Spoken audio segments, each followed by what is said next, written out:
What's up, traders? It's Robert Falco from Real Life Trading here with Jeremy Alexander Newsom. This is your Wednesday stock review. All right, traders from around the world, it is your Wednesday real life stock review, definitely spelled with an I. Today, some definite, really good trades going on out there. Pretty excited about, and obviously, I know yesterday was a little bit scary for some traders with the Trump, no stimulus, and really, in a way, it was just kind of a retest of the retest gap. White candle gapping up over the weekend on a Monday, retested, and now we're kind of back off to the races, or at least so it seems. Again, we'll find out, but the trend is still bullish on all time frames, at least in my opinion. And buy the dip, stay long, long is strong. If you ain't long, you wrong. That's pretty much it on the markets right now. And again, just to reiterate, if we do get back up into the 356-ish area before the elections, so let's say late in October, I will go all into cash again. Why not? Right? Lock in the positions, sell again, buy low, sell high again, having some really nice wins on the SPY and broader markets, and just feeling good. Feeling really good. Nice winning day out there. One of the accounts I trade up 4 R's and some change right now. So overall, yeah, looking good. FSLY, WIX, PayPal, MongoDB, Net, some of those. Here's FSLY, and I do have a covered call on some of my shares, not all of them.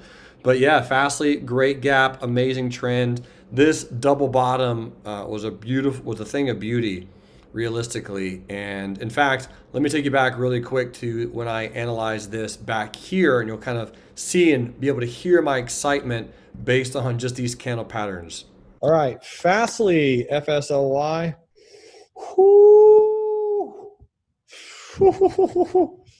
Man, this chart looks good.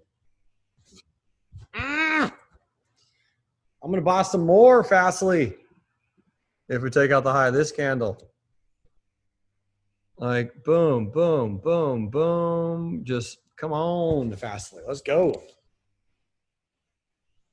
Yeah, looks really, really pretty. So I don't have the largest position on FSLY in the world, but I do have some. Let's go look at FSLY. Yep. Looks like we're about to get some more of that one. FSLY. And again, I like the double bottom. I'm just legging into some shares. So yeah, that trade, I mean, again, wasn't an astronomical move, but this is a $1,900 gain, not total. This is today. All right, this is today. So the average price, $75.94 on these positions. So $75.94, that's low. So I bought some again over here, but then I increased the position as we bought a little bit higher when that breakout occurred. So yeah, FSLY, really, really nice trade, nice move, good direction, good trend. Loving it. MongoDB, MDB, got 30 shares of this one. Mongo, just a nice looking trend, good direction, nice company, and looking to sell this one as it gets back up into its previous all-time high, 272. So this one wasn't anything crazy as far as the trade's concerned. I took a position on it before earnings, so over here, bought 5 shares, and then I bought 5 shares, then I bought 10 shares, then I bought 5 shares, and then 5 shares, something like that, to get 30. Now, again, just stepping into it, not having a huge size, but that's still bill paying money, right? You do not have to have huge positions on a stock to make money, especially if it's a little bit more of an expensive one. Good looking trend, good looking chart, great looking balance.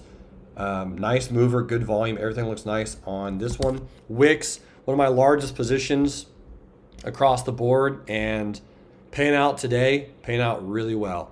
Excited about WIX. Come on, WIX, let's go. So I got some limit sales on some call options that I've been buying.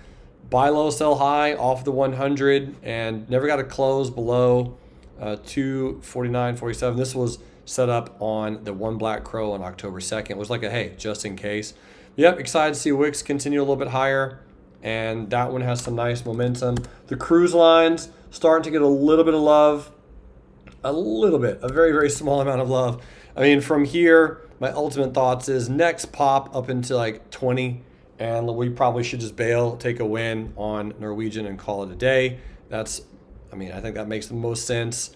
And then after it makes that new pop into like high 19, low 20s, lock in the gain and then recalibrate, reposition from there. I did play a day trade on Purple Innovation.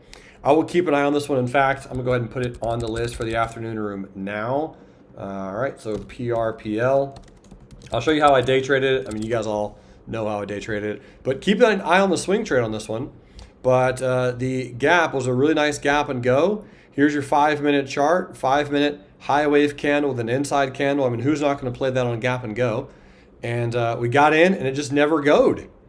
It never goed. So we got in, it didn't really make any higher highs or anything significantly great. So it got out with a very small win on this candle right here at 27.09. You can kind of see my thoughts on it. But we'll look to get back into that on a swing trade later. So continue to keep your eyes on Purple. Other than that, that's about it for me, my friends. Again, remember, keep in mind you're welcome to post any stocks that you want me to look at or review in the comment section below. I do check the comments of YouTube every single day.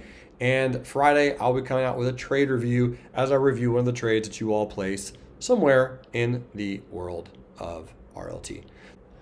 All right, traders, I will be back on Friday for a trade review. You rock. And until next time, love life, live life, and trade it. Bye. Bam. That was your Wednesday real life stock review. Thank you for being here. Thank you for watching. And I really appreciate you helping us with our mission, which is to enrich lives.